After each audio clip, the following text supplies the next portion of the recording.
Help support the show by joining the Patreon or becoming a YouTube member. Also, hit that like button and subscribe if you want more Browns-focused content.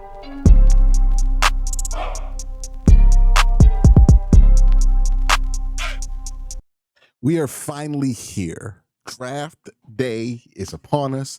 Today, the Cleveland Browns will at least make their selection of 2. We'll see what else they do going forward. But that's what we're here to talk about.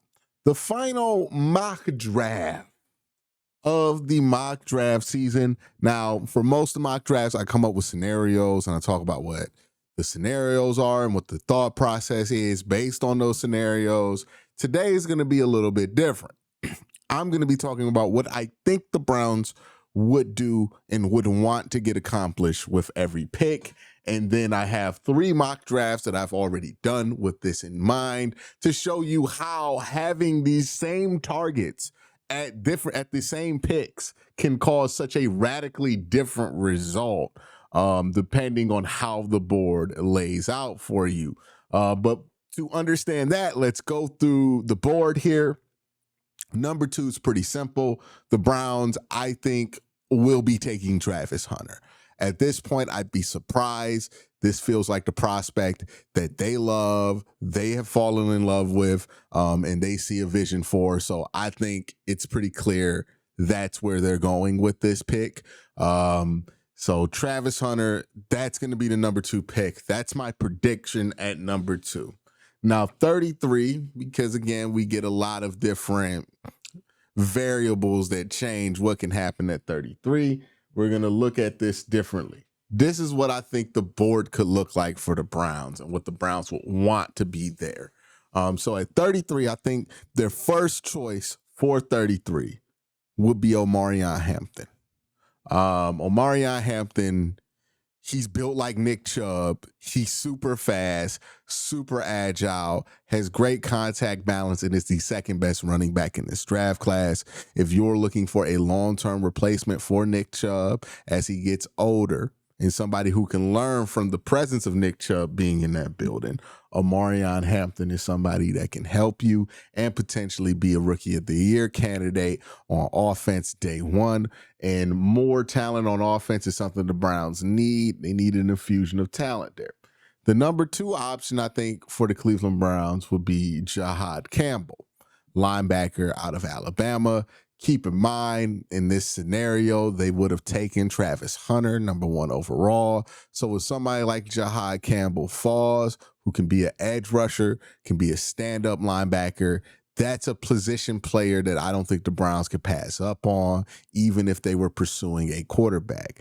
Now, if the Browns do get like Omarion Hampton or Jahad Campbell, what happens then? I think the Browns, in reality, end up being very aggressive with pick 67 to trade back into the second round to try to get a guy if they feel like there's a guy to get. But Jahad Campbell makes a lot of sense there if he's there, which is very unlikely, because he can fill the void of JOK. He can also pass rush for you and create some of the problems that you would have gotten if you had drafted Abdul Carter added to this defense, because he's a very, very talented player.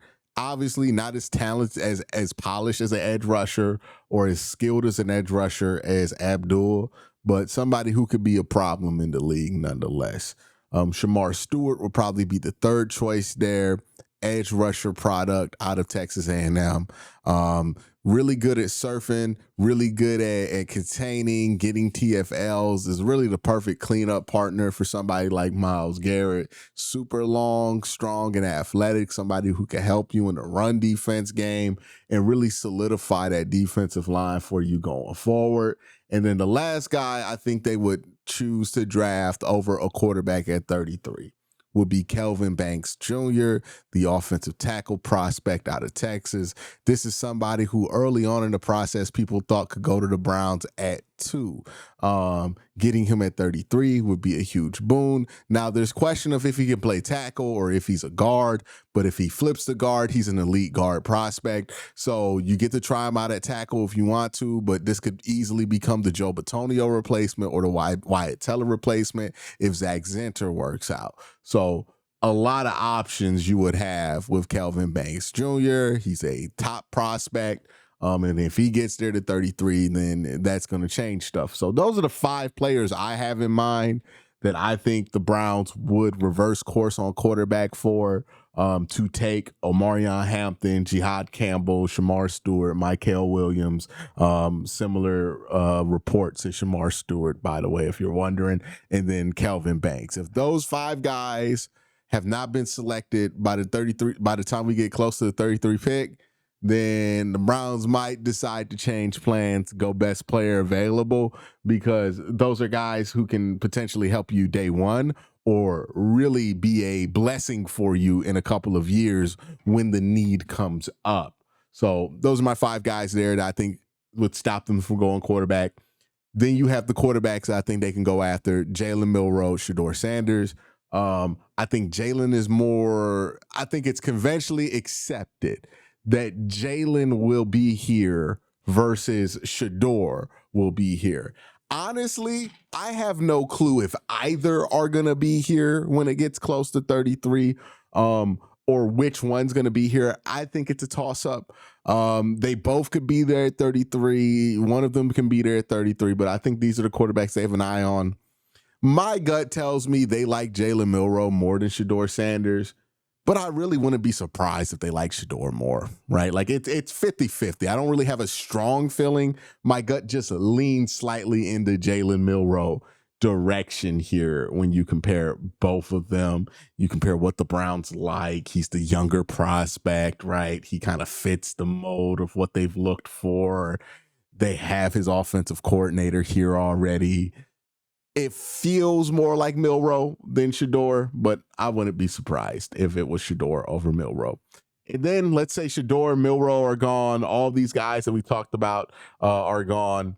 Then I think the Browns would be quite content selecting Gray Zabel or Josh Connolly Jr. And if none of those guys are there at 33, the Browns very likely trade back. So that's why I think the board allocation would be for that pick. And you're going to see just how that can change a lot based on who's available once you get to 33. Because, spoiler warning, it does happen that, one of these guys does fall to 33 in one of the mock scenarios. All right, 67, the pool of guys in the order. I think the Browns would want to attack 67. Travion Henderson is my number 1 guy here for 67. If he's there, I'm running the podium. I'm taking him. If Trey's not there, I'm quite content taking Caleb Johnson here, a really good zone running back. Travion gets the edge because he's a great pass protector, great receiver out the backfield, and explosive athlete. Caleb Johnson's a really good runner, really good all-round running back, and will be a bell cow for you. Not an explosive athlete, right? Like, think more along the lines of what Le'Veon Bell looked like in his prime, or Arian Foster. Not somebody who's going to get you with breakaway speed, but really good football player, really good eyes, ability to stay on his feet, all of that. Elick Ayamaner is the wide receiver that I would be super excited if he's there at 67. Darius Alexander, the defensive tackle out of Toledo, would be somebody that, he has a first-round grade for a lot of teams. If he's there in the 3rd round at 67, I think the Browns jump up and take that. Same thing with Ezra Thomas, the cornerback. It would be overkill because you already kind of drafted a cornerback with Travis Hunter, but I don't think it's going to be something that you would stop you from getting a really good prospect there. Kevin Winston out of Penn State is the first safety I have listed here, and then Andrew Makuba. So that's kind of the list in the order in which I think pick 67 will go down. If Trey's there, you take Trey. If Trey's not there, but Caleb is there and you haven't taken a running back, then you take him.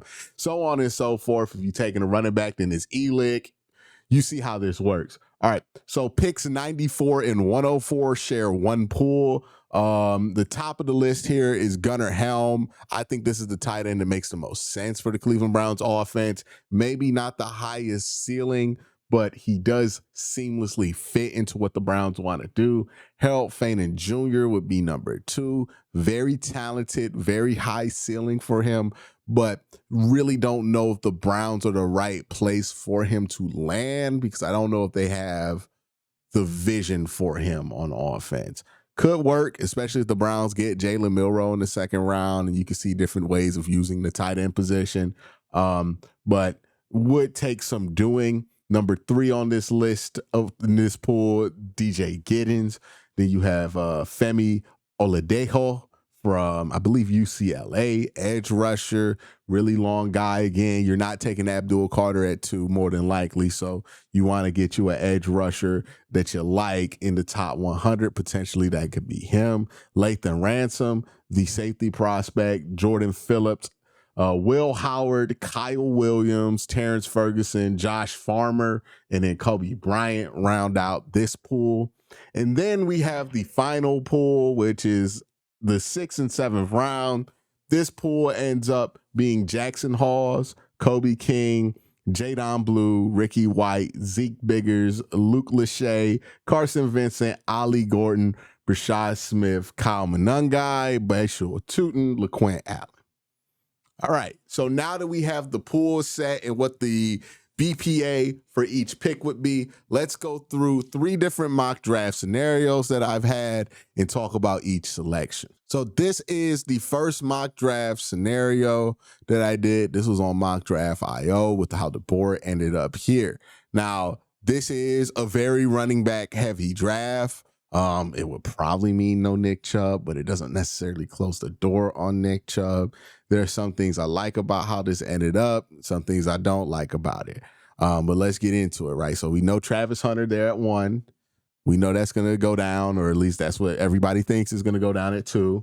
And then Omarion Hampton does fall to pick 33. I think if he's there, the Browns take him. Now at pick 67, Travion Henderson's there. And I took him there too. Now, look, this is going to come under scrutiny for a lot of people. It will not come under scrutiny for me.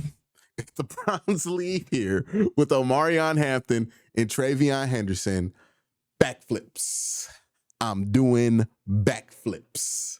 Okay, I'm super excited about that. These are 2 great athletes at the running back position. Omarion Hampton looks to be a 3-down back in the future. And then you get the change of pace guy in Travion Henderson, who's already demonstrated that he could work well in a tandem. Look, you might not bring back Nick Chubb in this draft if it lays out like that, which is a blow to Browns fans. But boy, could Omarion Hampton and Travion Henderson make that blow feel a lot less difficult to deal with here. Then at 94, the board said get Gunnar Helm. So I took Gunnar Helm there at 94. Round 4, Kevin Winston Jr. Then in the 6th round, you get more wide receiver help with Ricky White, Carson Vincent, Jadon Blue, Luke Lachey, LeJontay Wester. The good thing about this draft is, boy, did it focus on the offense. And you added some athletes. Jadon Blue, 4.25. Travion Henderson, super explosive. Omarion Hampton, super explosive. Travis Hunter, super explosive. So you added a lot of explosive athleticism to this football team. Didn't add much defense, right? You drafted Kevin Winston and then maybe half of Travis Hunter. So not a lot being added to the defense. But of the sides of the ball, the offense probably needs the most attention. I think if this draft ended up this way, I'd be very happy with it. But it goes to show you just how your prediction of what can happen can change based on how the board goes. And that's why I didn't want to do a mock draft where I'm like, okay, well, this is how the board falls. This is what I'm predicting for the Browns, because I don't think that would be an accurate way of going about it. Would the Browns take Jalen Milroe at 33? Yeah, I think there's a good chance they could do that, depending on how the board falls. But is there a pick that could happen or a player that could fall that would change their mind? I absolutely think that could be the case too. So Omarion Hampton, to me, one of those players that I think would move the Browns off of a quarterback at 33 and make them okay with taking a running back there. Let's go to another mock draft scenario. This one is the pro football focused one. And this one ended up being a little bit different, right? So we get this board. Travis is the number 2 pick. That's going to be consistent throughout all of these scenarios. At 33, it was a pretty easy selection with Jalen Milroe there because of who fell and what was there and what was not. 67 took Elick Ayamaner because he was there, would be a huge boon here. You're talking about somebody who was at the top of that list there for what I preferred at 67, or what I think the Browns would prefer there. Gunnar Helm, which I feel like he is a staple on my mock drafts for the Browns. So he stays there. He survives the cut. Joshua Farmer from Florida State, a fun defensive interior prospect. Kobe King in the 6. You get Jackson Hall's a really strong blocking tight end to pair with Gunnar Helm. Ricky White, a strong wide receiver prospect. Now, this one, the way the board fell, we waited a long time to go running back here. So Nick Chubb definitely coming back. Ollie Gordon and LaQuint Allen are your 2 draft picks here. I think that's still, those are guys who are going to be able to be NFL players. Are they going to be bell cow running backs? Probably not. But are they going to be productive for you and better than what you have? There's a chance there. LaQuint Allen, really good receiver out the backfield. Ollie Gordon, not explosive, not a ton of breakaway speed, but I think a really solid, underrated running back for sure out of Oklahoma State. So that's the pro football focus one. Let's switch to the last one, which did get a little funky because I did a trade here. So in this scenario, Kansas City offers me a crazy trade, and I wanted to add one that was a little crazy just to have some fun with it.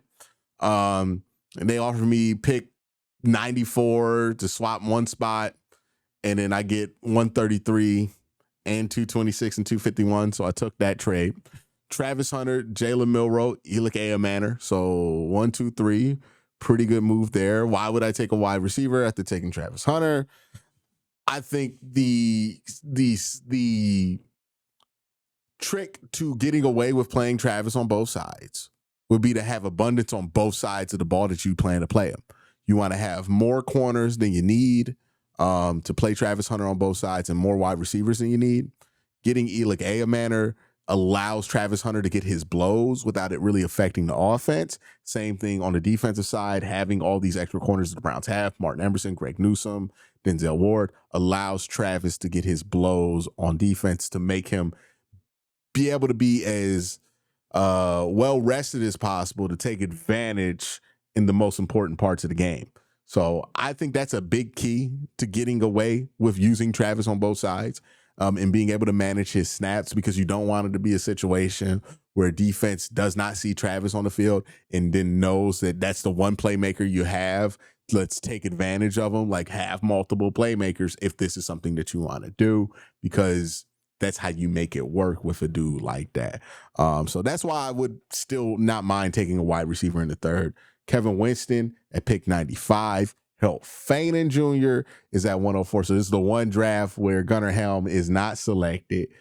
Jordan Phillips at 133. Would be excited about that. Ollie Gordon at 179. So another draft where, you know, this is a trap that I think you can fall into with running backs, especially with how the Browns picks are spaced out, and why I think the Browns might do something to address the gap of picks that they have from pick 133, no, 104 to 179. I think they got to address that gap, because that's likely where running back goes between those 2 picks. If you wait after that, you're in that 3rd tier of running back in this class.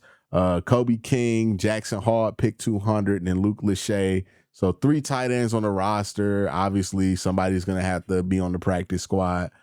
Johnny Cornelius, Mello Dotson, Tyler Batty. In real life, I would probably have shipped some of these picks off the next year, just because they're not going to pick this many players. But for the fun of the draft and for the fun of the scenario, I thought it'd be fun to actually select players here. But that's kind of how I see the Browns draft kind of lining up, right? They're going to have specific targets at specific positions based on who's available. That's going to change what their plan is, because they want to get the best players possible. But let me know what you think in the comment section down below. How do you think the Browns draft is going to lay out? What players do you think the Browns value? And how many of these players do you think that the Browns feel like they have to get coming out of this draft to feel like they've had a successful night? Y'all let me know in the comment section down below. Have a great day. Have an even better night. Peace.